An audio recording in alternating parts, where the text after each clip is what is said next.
Greetings, everyone. This is Payman, your host, your friend, your coach. Today, I have another wonderful guest, the one and only Keri Darling from Colorado. We connected, what was it, 2 weeks ago through our dear common friend, Zoraida Morales. Mhm. And wow, we had a beautiful conversation. And as soon as we talked, I knew that I had to bring you on. Not only bring you on the podcast, but I told you that me and you, I believe, no, sorry, I don't believe, I know we will do more than one episode because there's so many amazing chapters and things about you and your life that we need to unpack. Your message is really beautiful. So a little bit about you, your background in HR. Last year, you were diagnosed with a stage 4 cancer. Mhm. Now, with the grace of the Lord, you're good. You're undergoing treatment for the next 2 years. Another time, you're looking for a community because there's no one around to help you. And then you found a community and you also went all in and you educated yourself. You became a certified cancer coach, certified nutrition coach, and a crisis transition coach. So now you're all about helping, inspiring, empowering, uplifting others, which is beautiful. And we're going to unpack all of that. So, Kara, my friend, welcome to the show.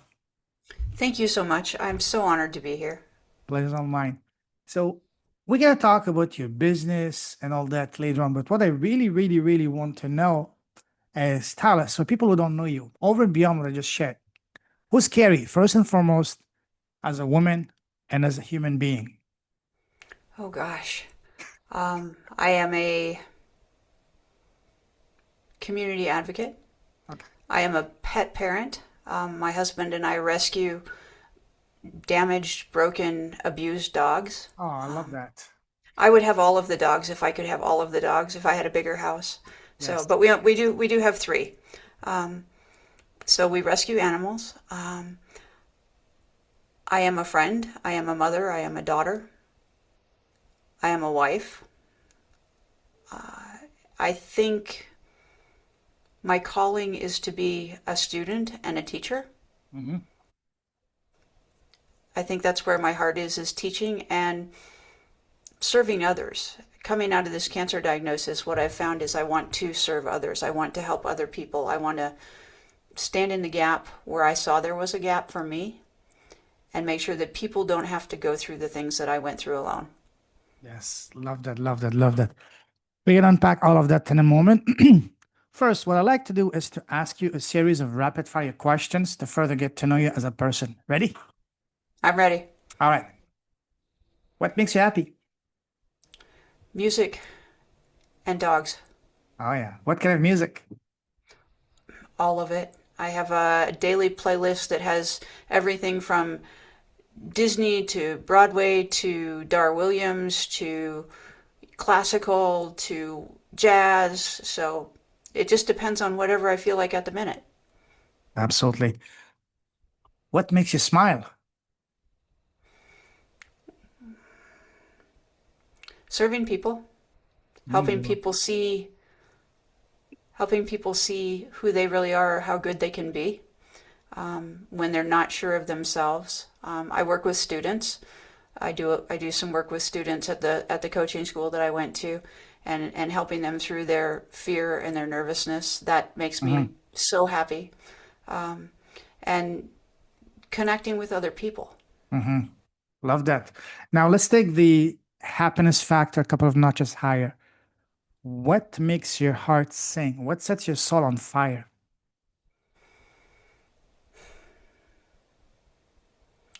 Affecting change. And Mm, I would go back to music as well. mm. Music is really my thing. Yes, That's what fills my soul. absolutely. Now, on the other side of the spectrum, what makes you sad and angry? Unkindness, Mm. unfairness, judgmental people, Are people you? who judge other people for their choices, for their Mhm. lifestyles, for their decisions. That makes me so incredibly sad and upset. Absolutely, I'm with you.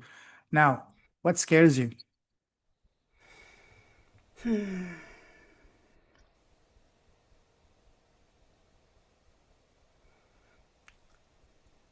Not giving enough attention to the things that I have realized that matter, It took me a long time to figure out the things that matter, and part of that was going through my cancer diagnosis that stopped me in my tracks and realized that I was doing it all wrong. I was spending far too much time working and not any time living. So, not living Mhm. scares me. Oh, absolutely. Absolutely. I'm completely with you on that. Now, what would you say is your personal number one superpower?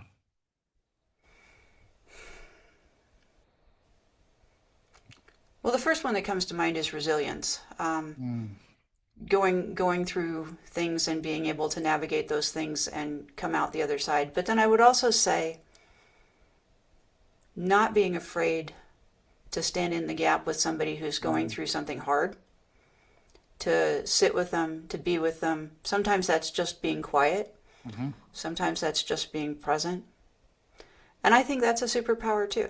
Absolutely. Absolutely. Now, what was one thing that you used to value that you don't value anymore?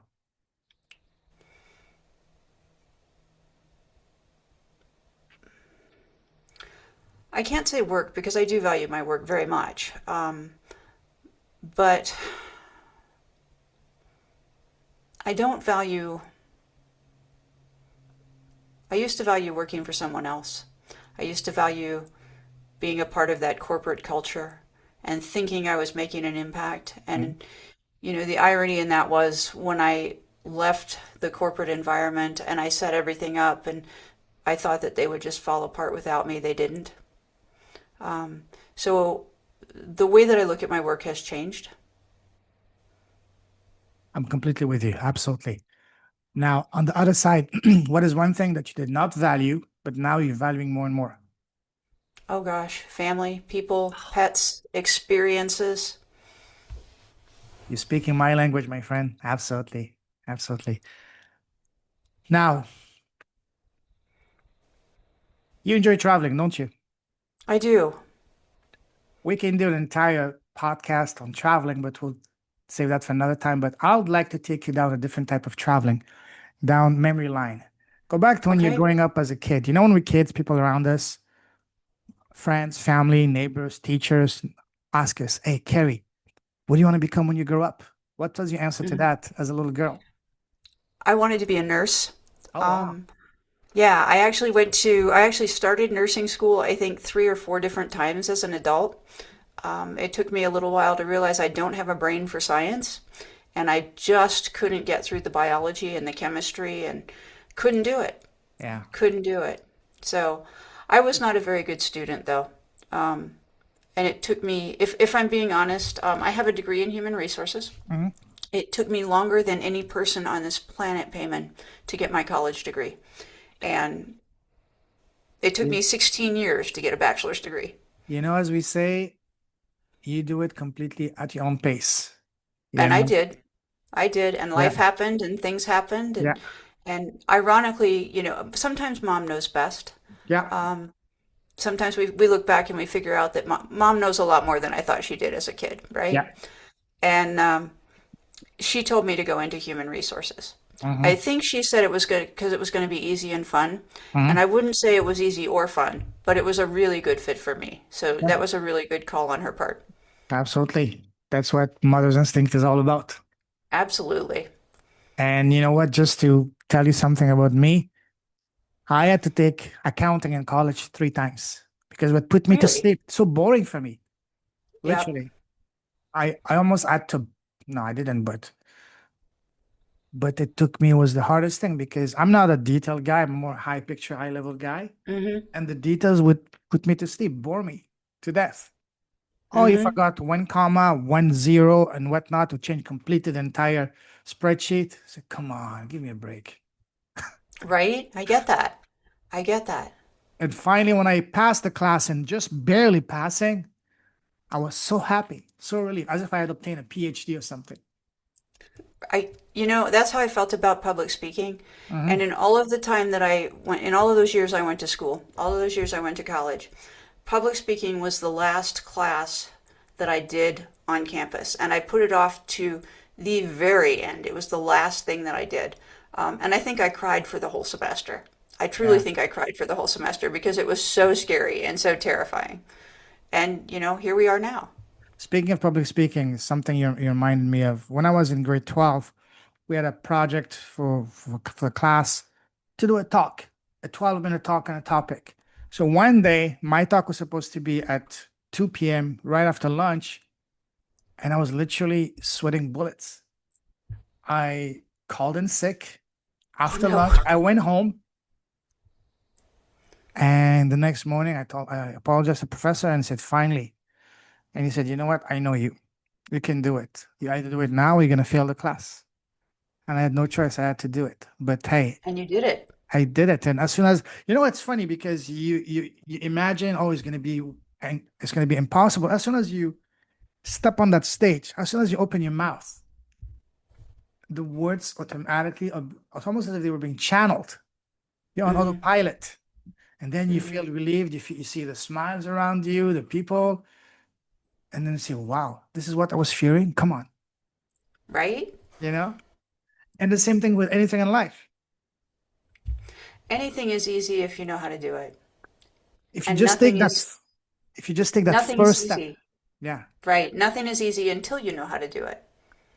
The greatest obstacle is what right here between our two ears, what we think, the false Hmm. stories, the mental blocks, the false narrative we tell ourselves. Absolutely. So, anyways, beautiful. You mentioned that you were not a good student. So, speaking of that, what was your relationship growing up with school? Did you love school? Did you hate school? I was not, I didn't love school. Mm. I will tell you the truth. I graduated in a high school class of three people. So I can tell you that I graduated second in my class, but there's a little bit more to the story than that. I was the salutatorian, but that was only because I was all they had. Yeah, the what? Um, You were the what? Sorry. I was the salutatorian. The principal's daughter was the valedictorian, and then I was the Ah, okay. second one. Yeah. Oh, okay. But that's only because there were only three people in the class. So I went to a really tiny religious high school here in Denver, and I was not very popular. It was a pretty wealthy school. Most of the students came from wealthy families. My mom went the extra mile and worked so hard to have us be in that school. Mhm. And I remember my grandparents bought me a car because we were so far from the school so that I could drive us to school when I turned 16. But we were kind of a different demographic than the average student population. I was overweight. I was not athletic. Now, my sister was a cheerleader, so, and she was a much better student than I. So, but school was not my thing. It was not what I wanted to be doing. I don't know what I wanted to be doing actually, but that wasn't it. What was your favorite and least favorite subject in school? My least favorite subject was gym. My mom had me play volleyball for a couple of semesters just so that I would get the exposure, and I Mhm. wasn't very good at it. I didn't love it. It wasn't my thing. Um, my best subject was English, Mm, and math was probably somewhere in the middle. yeah. You mentioned that you were not popular. So imagine we were in the same class in grade 10, 11.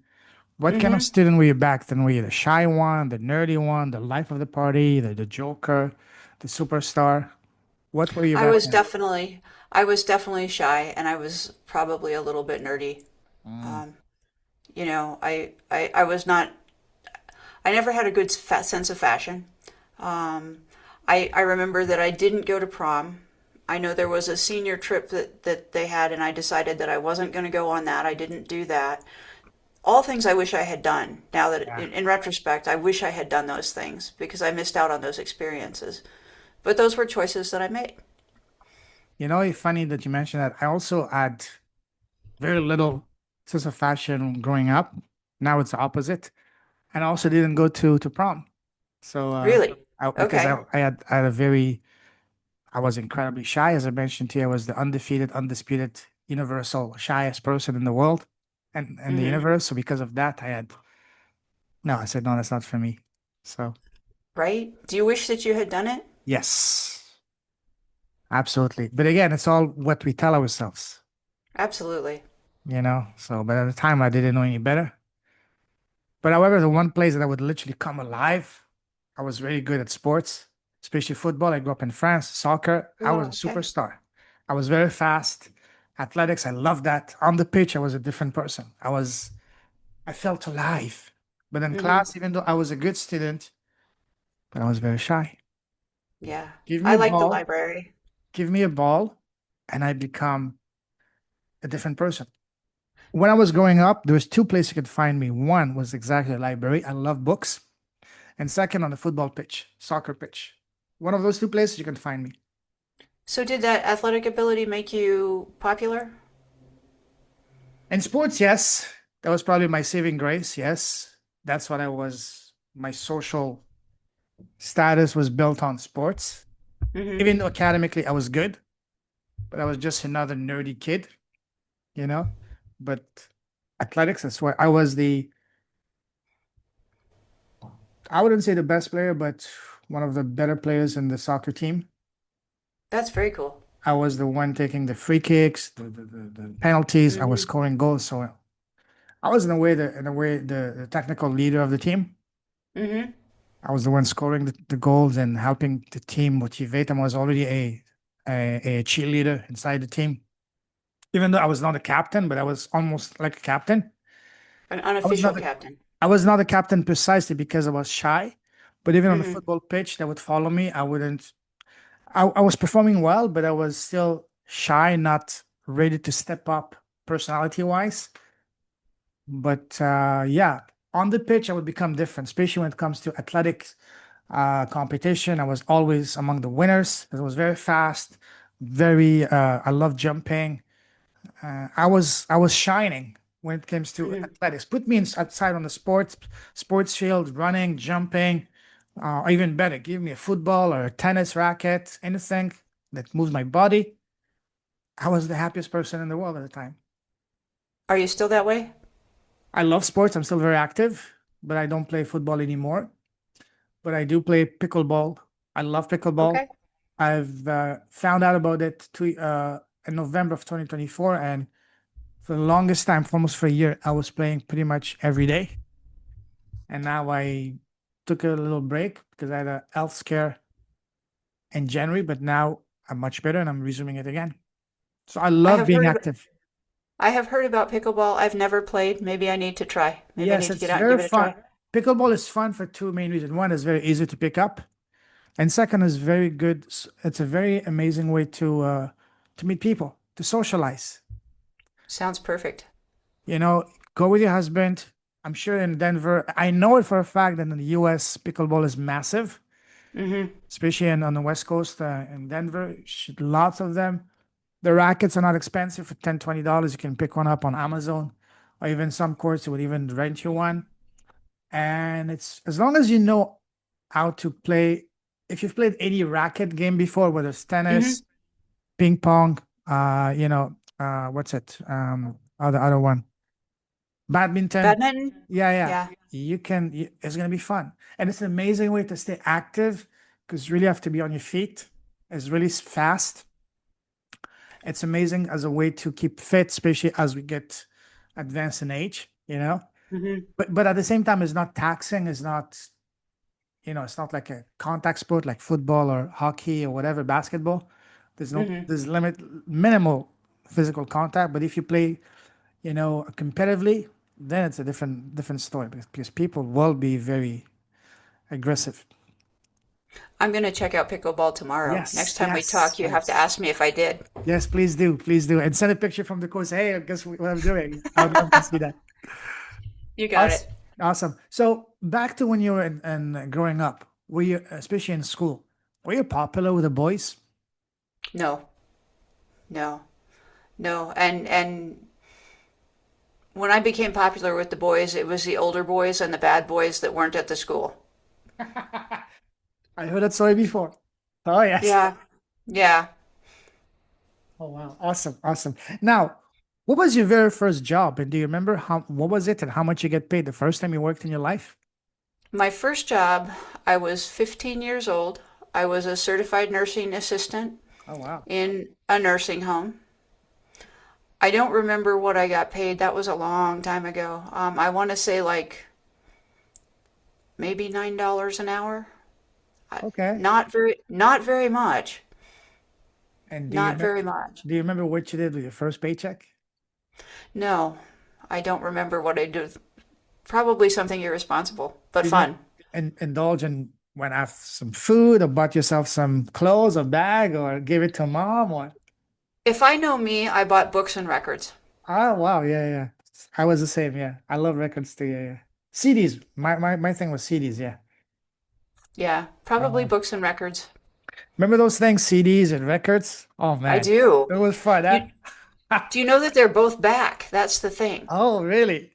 Yeah, absolutely. Vinyls are back and CDs are back, and I think I read somewhere that cassette tapes are back. I was about to mention that. Yes, yes, yes. Especially cassettes had this very unique smell to them. Hmm. You know, I was browsing on YouTube the other day and I saw one and I almost instinctively I You could wanted to smell it. smell it. I wanted to smell it. That smell was really unique, took me back in time. And you remember how we used to wind them up with a pencil when they come Yes. apart? Yeah. Or you would just put your cassette tape, wait for your favorite radio station. As soon as the song would come, you just press And the you, record to at make the your right. mixtape. Yeah, absolutely. I love this conversation. Take us back, both of us. Yes, yes, yes. For the younger people, you have no idea what you missed. Right? I Right? know. It was a good time. It was a good time, and there was no internet, so we had to figure things out. You had to do with what you had. Go out, play bicycle sports, playing football, whatever you were playing. Just be outside. Nowadays, you don't see kids outside anymore. All glued to Right? the iPad, or phone, or computers, or video games. Mm-hmm. Mm-hmm. I So want to be a this, gamer. I tell myself I want to be a yes, gamer, but I don't know. I haven't quite figured out how to do that, and I don't think like playing a little game on your computer counts. I have my best friend and her husband, they're gamers, and they try to get me to be a yeah. gamer all the time, and I tell them I don't have time. So, When I was a kid, when you asked me, what do you want to become when you grow up? I had two answers. One, professional football player, soccer player, or mhm. a professional video game player. But unfortunately, that wasn't the case back then. Right? That was told, don't waste your time. You know? Oh, You yeah. know, it's so funny when you look back on things. I had a boyfriend as a young adult, and it was right about the time when satellite TV was coming out. Hmm. And he quit a job as a police officer to go install these satellite dishes on the sides of buildings. And I broke up with him because I told him it was the dumbest thing I'd ever heard and nobody was ever going to pay money for that sort of thing. Huge mistake. Huge, huge mistake. Did you end up to become a billionaire? He probably did. I know he's in Vegas now. I lost Okay. touch with him, but I know he's in Vegas now. Okay. Well, damn. Okay. But it's fun. It's a good thing. Now, let's move on. Let's talk about the time that you left school to now. How would you describe your path? Would you say it was pretty much straightforward, smooth sailing? Once you get into one lane, you were set for life? Or was it more like it turns and twists like a roller coaster? I would say it was absolute chaos.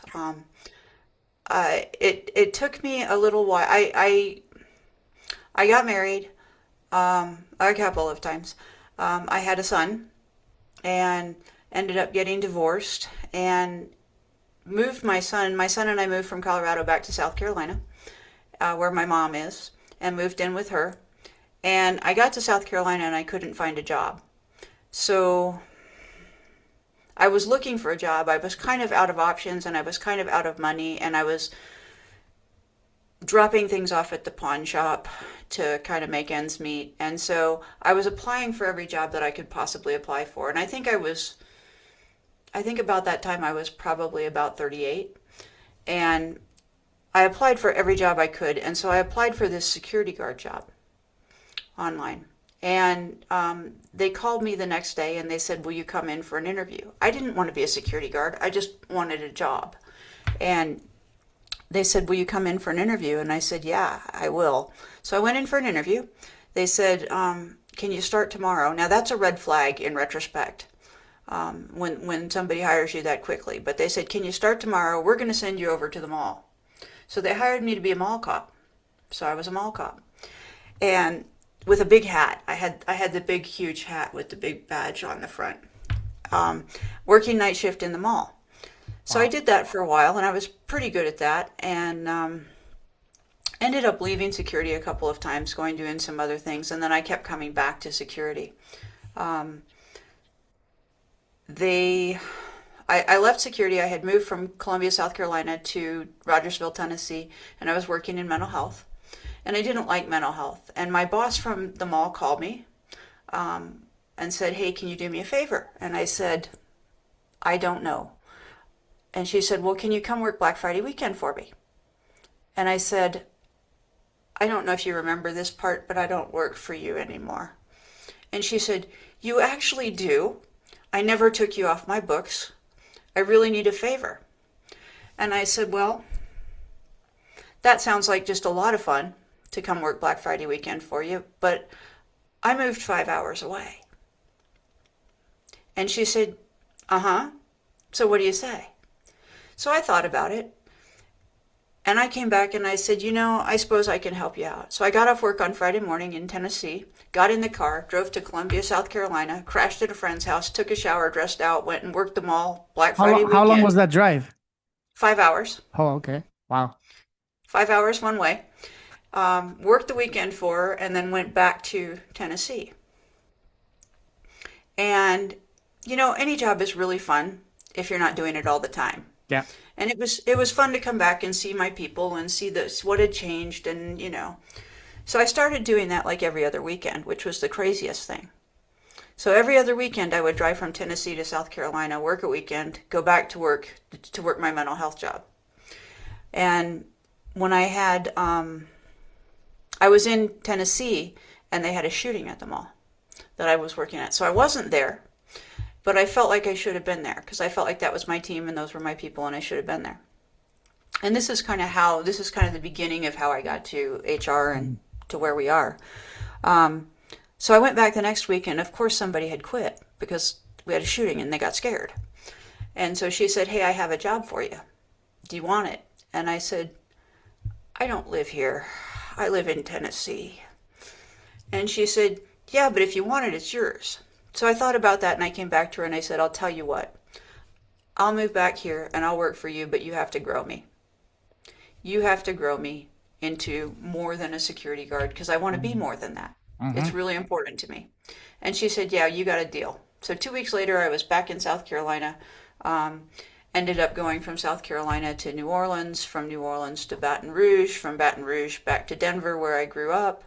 Went from a security guard to a director of public safety, and then moving into security HR, private security, human Yeah. resources. So I would say the journey was chaos, Wow. but it was interesting. It was interesting and it was crazy. Yeah. And who does those things? Absolutely. Absolutely. Wow. What a journey. Especially It driving was. 5 hours each way. Yeah. Wow. Why not? Yeah. Exactly. Life is an adventure. Life is a buffet. I don't ask the question why not or why is this happening to me. I don't ever say why me. I always try to look at the question and say, why not me? Or instead of asking, oh, it's still going to work too. What if it works? Why What not if it me? does? What if it does? Yeah. Why not me? Why not me? Those have been life changing for me and anyone that actually uses them. Yes. Yeah. Speaking of that, there's a saying that says, change your story, change your life. And by Hmm. story, I mean what we tell ourselves in our head. So when you, Kerry, you were going to the lowest or darkest hour of your life so far, how do you change your story internally to change your reality externally? Well, I think most recently that would be my cancer diagnosis in 2025. Mm. Um, and that was kind of a crazy thing how it came about. I got up in the middle of the night one night on a Friday night and I fell and hit my head and we ended up in the emergency room. And while we were there, they came back and said, "You have this large mass on your pancreas." So I'm, of course, in the emergency room, doctor Googling everything. What does this mean? So at that point, I was convinced that I had pancreatic cancer, which is a hard, hard diagnosis with a hard prognosis. They didn't say that. There's a period of time that you go through. Isn't that the deadliest cancer of all? I think so. Wow. I think so. There's a time that you go through where you don't have answers. So they said, well, we're going to send you to oncology. We're going to, you know, we're gonna get with you, and that takes time. So for about 2 weeks, I was pretty convinced I was going to die.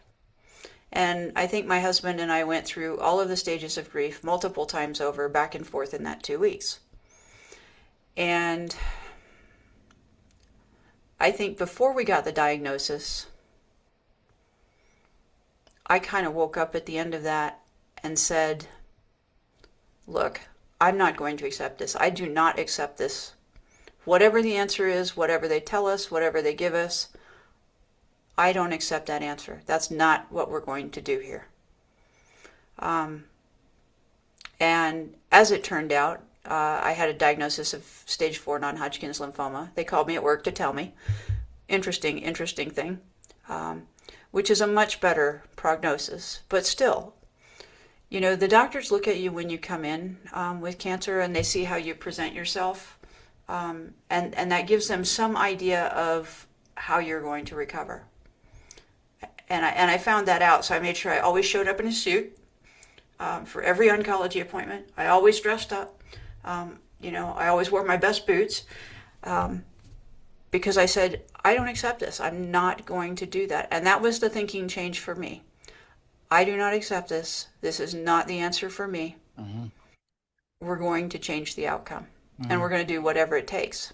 And that's kind of what took me to, in fact, I know that's what took the journey to the place where I met Zoraida. Because I had reached out to Cancer Conquering Community, and she just happened to be the speaker on the day that I showed up. Wow. So talk us through. I love what you said that you dressed your best because you did not accept that. How much has that helped you in overcoming that? You know, I definitely, The fact that you did not want to accept that, surrender to that, and just give up. you know, I've always been someone who, well, I don't know that I have always been someone. Going through this, I have become someone, my mantra now is get up, show up, and be unoffendable. I love Just that. get up, show up, be unoffendable. I'm gonna write this And down. 1 second. Get yeah, up, show up, and be unoffendable. I love that. absolutely. Absolutely. And that's what I've had to do. It didn't all come at one time to put all of that together, but over the last, since July, I've gotten to that place. I left my job in July. I left the job that I was working at the end of July. But I'll tell you, every single day, I get up and I get dressed like I get dressed for work. It doesn't matter what I'm doing. It doesn't matter if I'm leaving the house or I'm not. I get up and I get dressed like I'm going to work. And as I am kind of figuring out my new identity, I'm learning to present myself better. Mhm. I'm learning to care for myself better because self-care is really important. But also how the image that you present, the way that you connect with people is important. So Totally. those are things that I've been working on since July. But I get up, I show up, I be unoffendable. I even wear shoes every day, Payman. I even wear shoes every day. I completely agree with you on that one. I can't understand how people they don't care of how they look. You see people that Hmm. literally look like homeless, like slobs. It's even more pronounced here in Asia, especially the Westerners. You see them literally with a wife beater, a short and flip flops. Even worse when traveling, or if they would, you call that dressing up with Crocs. I would Right? rather you would never see me wearing Crocs. You know. That's awesome. And I think I had always said up until all of this happened, I had always said my personal style was somewhere between like homeless person and cat lady. Yeah. And so it's been a big shift. It's been a Yes. big shift to get up and put on my work clothes every day. Get up, show up every Yeah. day. Don't get me wrong, I'm not a snob. I'm not the kind of guy that goes out suited up with a bow and all that. No, just nice shirt, pants or Hmm. shorts, and shoes. Doesn't take a lot. And make sure Absolutely. they match. But other than that, you know, And I'm all about being comfortable. I think that's yes, super absolutely, important. absolutely, yeah, Um, yeah, but it's yeah. it's it's the effort you put into yourself, right? Yeah. It's even worse when you travel. You see people dressed up with I can't even talk. It's almost like they had just rolled out of bed. You In know? pajamas. They show up in Yes, pajamas to travel. yes. And a lot of times I actually noticed when you dressed up nicely, and I don't mean suited up, nice shirt, pants, you get treated much better by the custom Hmm. people, you know? Hmm. Actually, Absolutely. actually did an experiment way back 10, 15 years ago, coming back from Asia and from South America, landing in Toronto. The only time I get put to the side and interrogated in question was wearing a short and t-shirt.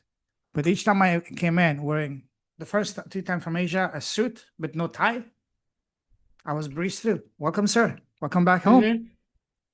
Even I got almost one time. No, I got actually upgraded to business class just because I was wearing a jacket on a flight. Very nice. And on a long flight, that's a lifesaver. Right? Chip, let me show you. Let me see your ticket, sir. Actually, why don't you go here in this line? But this is an economy. It's okay. Just go there. I was like, what? I'll take it. Amazing. Yeah. Amazing. Well, and it's how you feel about yourself too, the way Yes. that you show up. My father was the same. He would never leave the house without looking his best. And that's one thing that he Hmm. always taught me. You're dressing for yourself, not for the world. Yep, absolutely. And he always told me it's better to be the best dressed person in the room than blend in or being the worst person. Of course, I'm not saying go on the beach with a suit, you know, Right. there's a place for Right. everything. But when you go out, especially in a social event setting, because people do judge the book by its cover. You Hmm. present yourself, you're treated differently, you're respected, you get a different treatment, And it matters in this world where we show up on camera so much too, doesn't it? especially in business settings. Absolutely. Networking. Yeah. I'm not talking formal corporate, no. Even, as an entrepreneur, you go to a meetup. Even though where I live is mostly, entrepreneurs, digital nomads, flip flops, shorts. But when you go with a shirt, with a maybe not necessarily a pants, but a nice short shoes, Hmm. stand out. So wow. And I love hats. I'm a hat guy. I have a hat collection. Oh wow, who's that? People come to I'm me. becoming a hat person. I've started collecting hats. Yes, yes, yes, yes. That's amazing. Wow. Well, what a story. So back to when you were going to your diagnosis. Hmm. What was the thing that didn't make you give up? Because usually when people get diagnosed with a cancer, even more so stage 4, it's almost as if lights out, just wait for the grim reaper, so to speak. Right. What made you not give up? I was very fortunate in that I have a tremendous oncologist. I have a very, very, very good oncologist. And when I met with him and he actually gave us the official diagnosis, he said, this is a cancer that you will probably die with, but it's not going to kill you. So it's one that you're going to beat, which is kind of where we're at now, where I have no at my last scan I had no active cancer in my body. So I have another scan coming up in about a month. But the expectation is it's going to come back. And it's not a matter of if it's coming back. It's going to be when it's going to come back and when do we do it again. So, he said the thing that is going to kill you is probably going to be something other than this cancer. But this cancer is going to be a part of your story forever. So I think that helped. I think that helped. Although, by the same token, I'm in groups online. I'm in cancer groups online, and it is a cancer that does people die from it. I mean, they just do. But I decided to take him at his word. I definitely started changing some things, looking at my junk food diet, although I have not quite mastered that. I really am a junk food junkie. I like it. But, changing diet, trying to figure out, I don't like exercise, but I can feel better about exercise if I think of it as movement. I can do that. So I get up and get on the treadmill every day and do that because that's what I need to do. Sleep is important. Self-care is important. All of those things. It was probably a combination of the way he presented it and my saying, I'm not accepting this as a death sentence, and I'm going to figure out what things I need to do different, because there's so much in the world that is toxic. There are so many chemicals and foods and sugar and, so much is bad for you. So it's trying to find the balance, and that's all any of us can do. Is find the balance that works for you. I would never tell anybody, don't eat sugar, do this, because it's a very personal thing. And a cancer diagnosis, surprisingly to me, is a very personal diagnosis. It's not, in the beginning, it wasn't something that I wanted to tell people. And I remember when they first gave me my diagnosis thinking, I don't look like someone with cancer. And then I thought, what a dumb thing to think. What does someone with cancer look like? I don't know, right? Yeah.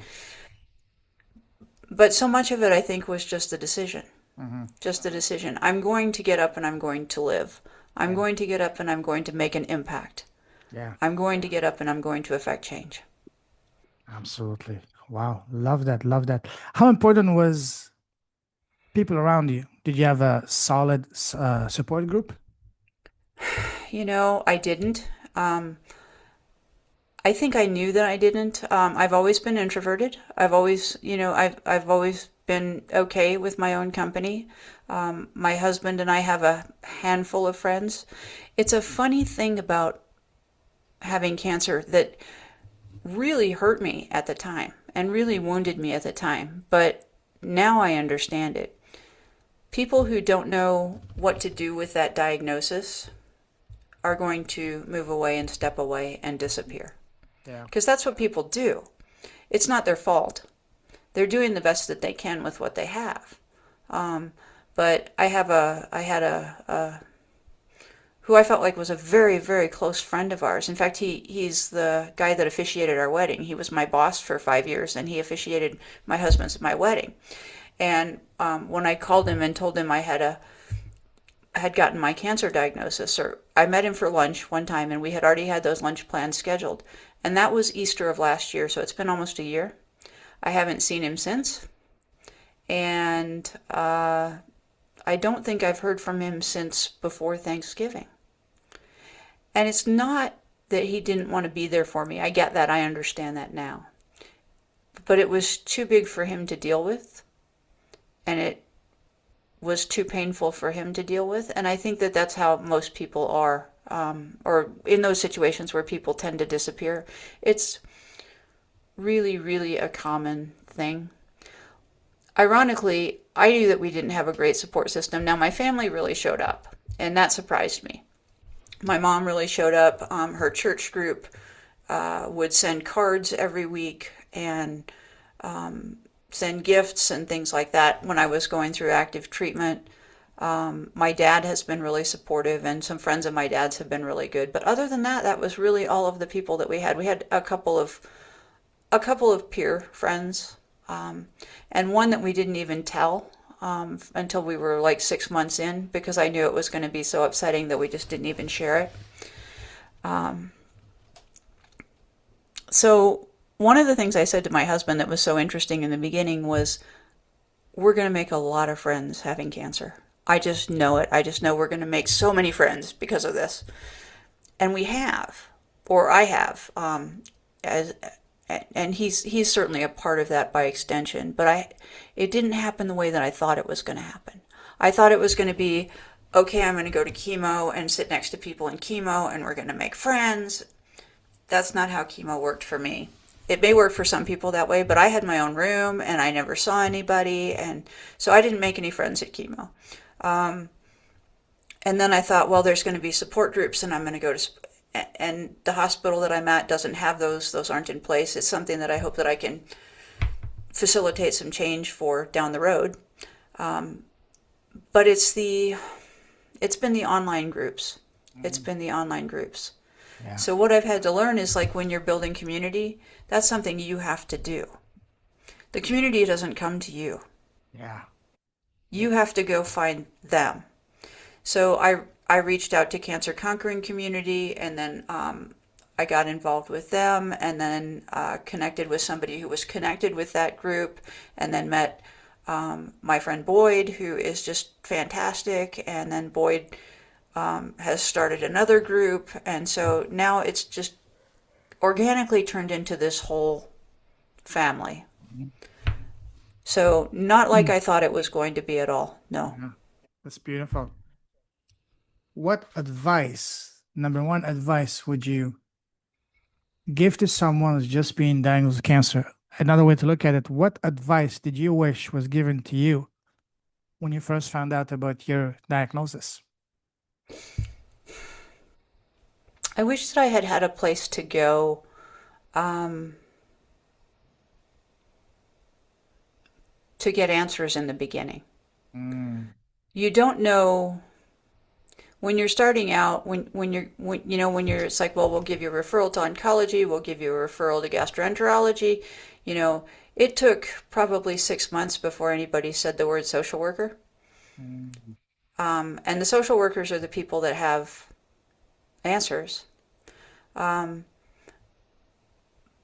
There are, the best advice I can give is find a cancer group. And if you can't find a cancer group, find me and I'll help you find a cancer group, because these groups are out there. I'm in an professional advocate network now, and these are people out here who have the resources, and they want to help, and they want to connect, and they want to share. Yeah. But unfortunately, those things don't just come. You've got to. My ex-husband is going through bladder cancer right now, and I've been kind of advocating and working with them a little bit as far as resources and things like that. You have to ask questions, and it's really hard to ask questions when you don't know what the right questions are, and when you're scared, and when you feel very alone, or when you feel like you're about to die. Yeah. You mentioned that it took you 6 months before you even heard the word social worker. Would you say that it would make sense and be helpful for newly diagnosed cancer patients to talk to them first? Absolutely. A social worker, a nurse advocate, Yeah. or a cancer advocate. Mm-hmm. Or even go online, seek a community. Yes, absolutely. Absolutely. The Cancer Conquering Community is a wonderful group that is out there.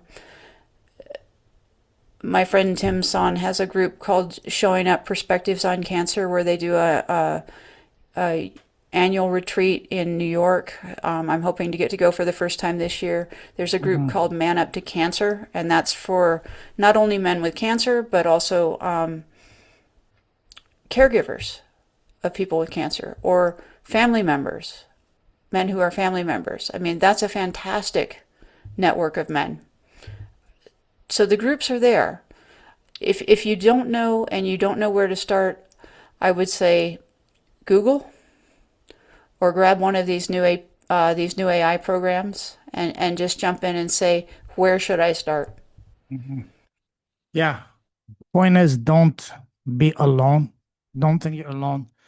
There's lots of communities out there, very supportive people, and of course, you, Kerry, you're here to help them. Absolutely. You don't have to do it alone. Yes. But sometimes that's the really hard part, is finding the strength to take that step. And I understand how hard that step is, because you go through grief, I think, in a couple of different places. I went through grief in the beginning, but then the other place that I noticed that I went through grief was after I had finished my chemo. And once you finish your chemo, everybody kind of sits back and says, okay, now you're going to be back to normal. Yeah. And you're never going to be back to normal. You'll never go back to who you were, just like any big experience that you have in your life. you're going to come out on the other side different than you were when you started.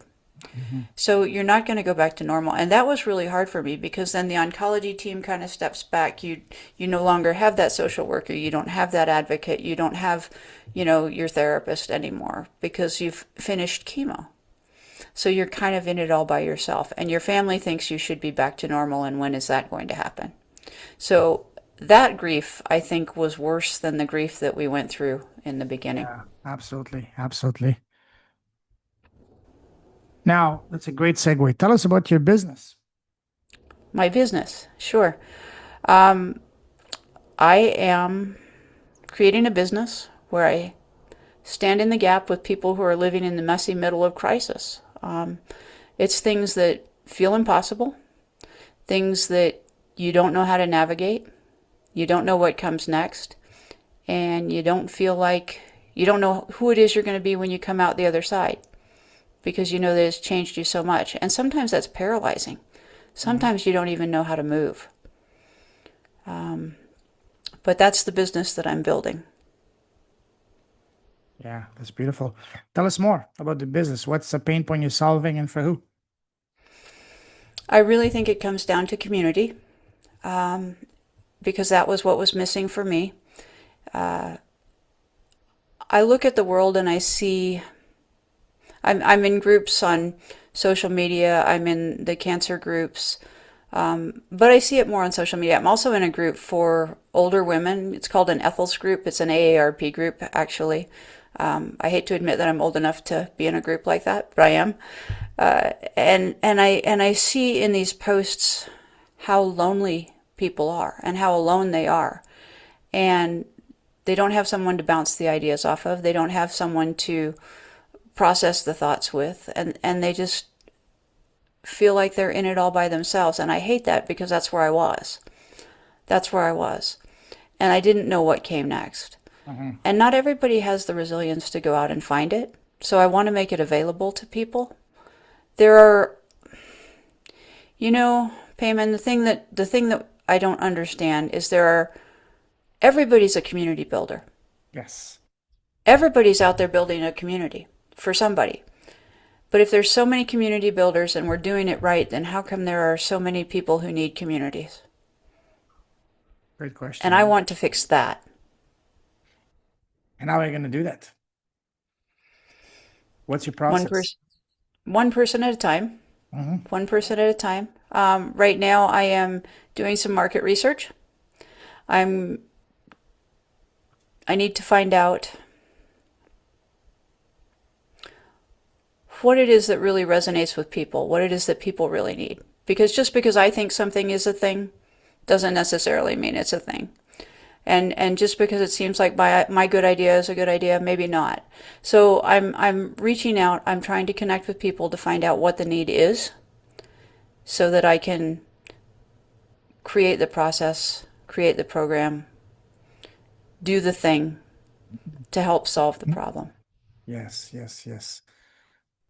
What would be the one thing that's going to allow you to stand out among all the other similar entrepreneurs and coaches doing that?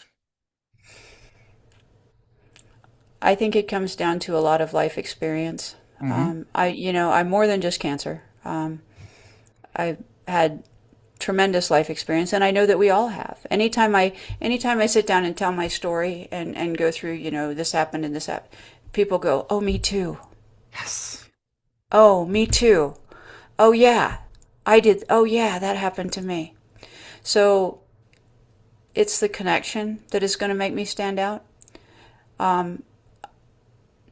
That I am relatable, that Hmm. I get it because I've been there, that I understand. And also, I'm not judging. I'm not here to judge anybody. Yeah. I'm just here to help. Yes. So you mentioned this is a new business. You haven't started it yet? It is a new business. We are working on the website. I am fine tuning some processes. I am really trying to refine who it is that I'm going to serve. Um, Yeah. I'm hoping to have a podcast, so Music to I'm my excited ear. about that. Yeah, yeah, yeah. So have you had any clients so far? A couple. I've had three or four. I think I've Okay. had four. 4 that I've worked with, Okay. that I'm currently working with. Okay. And these are paying clients or free clients? 2 of them are paying and 2 of them are free. Okay. Share with us an example of the most remarkable transformation you've seen from one of your clients so far. Okay. I was working with a client, um, not a cancer patient, but someone who was going through, who was really unhappy in a job situation. Um, didn't seem to fit, but the pay was good. And really felt like they needed to stay where they were at, um, because it was what was good for their family, even though they weren't happy. Uh,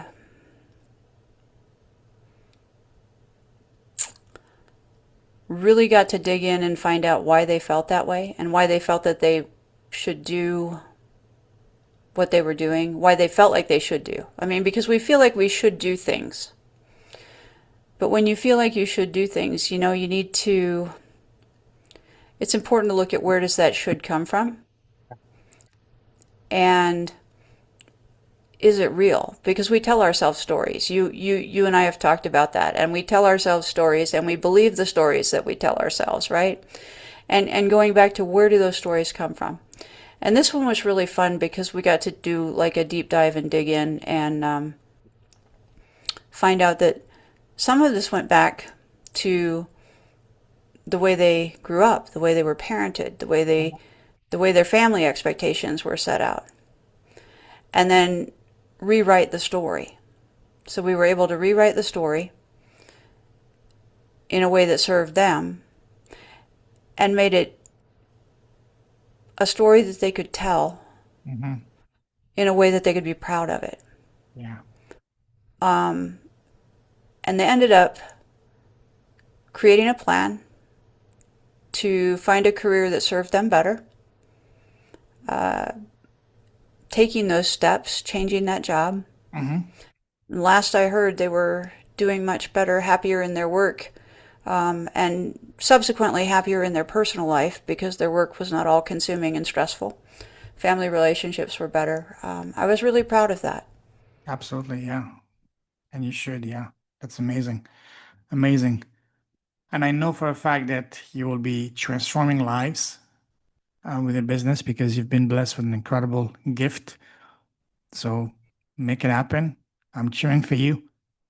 But the most important people cheering for you, you know who they are? Me?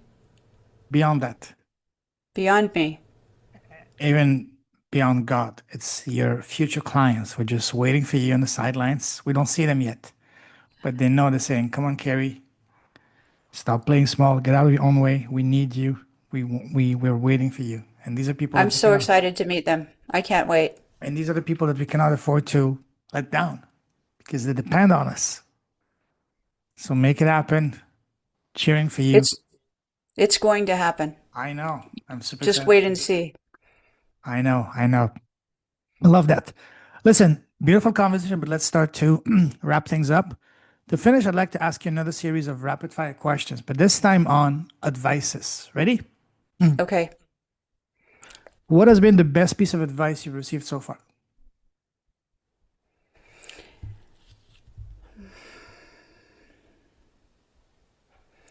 Something is better than nothing. Oh, I like If that. if you don't know what the right something to do is, Yeah. pick something and do that Mm-hmm. because it's better to do something than nothing. Yes, absolutely. Absolutely. Just like imperfect action is better than perfect inaction. Hmm. Perfection is the enemy of good. Absolutely. Yes. Now, what has been the worst piece of advice you received so far?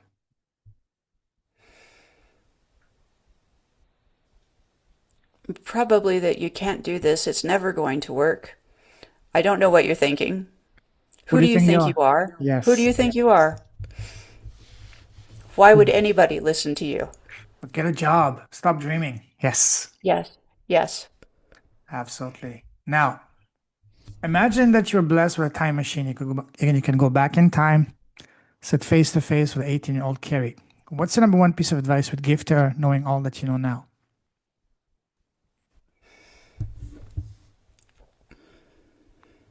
It's going to work out beautifully. Oh, I love that. Yes, yes, yes. Absolutely. Now, do you have your own podcast? Not yet, What's the main reason that has stopped you so far? because I don't know what steps to take to make that happen. But I know a guy. Really? What's I his name? do. What's his name? Do I know him? Payman. You know him. Sounds, that name rings a bell. Yeah. It rings a bell. Yeah, I know a guy who knows these things. Does he have the most amazing haircut? He has the most amazing haircut, and one thing that I will tell you is if you surround yourself with the right people, or amazing people, or interesting people, or different people, things work out. When the student is ready, the teacher appears. Absolutely, absolutely. Love that. Now let's future project. A year from now, you have your own podcast, very successful. And today, and a year from now, you're interviewing the most special person in the world for you. That is yourself. Okay? What's the first question you want to ask yourself? First thing that comes to mind. How did you get here from where you were a year ago? And what's your answer? One step at a time. You know, there's a very powerful African proverb which says, what's the best way to eat an elephant? One bite at a time. Exactly. One, by the time even a toddler eventually can finish it. Yeah, beautiful. Now, so many good stuff here. What's the last question is my favorite question. What's the smallest thing that you've done that has had the greatest, biggest positive impact on both your life and business? For example, for me, it's been starting my podcast. What about you, Kerry? The one thing, the smallest thing. When I look at the whole big picture, deciding to be a cancer coach and going to coaching school. Love that. Love I that. thought that was the big thing, but it wasn't. Yeah. Yeah. Not even close. And you see there's so much more to it. Yes. So much more. Yes, yes, yes. If someone wants to connect with you, what's the best way to do so? You can find me on my website, nexttogether.co. You can email me directly at Kerry@nexttogether.co. My contact information is on the website. If you Google Next Together, because that's the program, which is basically when you figure or when something comes next, we'll do it together. You don't have to do it alone. That's kind of the premise behind Next Together. If you can Google the website, you'll find me, and you can certainly reach out. My phone number is there. My email is there. I'm easy to find. Awesome, awesome, awesome. Listen, Kerry, I love your story, your passion, your vision. Keep shining a light, keep blessing the world, your presence, your impact, your smile, your gifts. Always remember that you yourself, you're a gift. Stay safe, stay warm. God bless you, and talk to you soon, my friend. Take care. Thank you so much. Pleasure's all mine. Pleasure's all mine. Take care.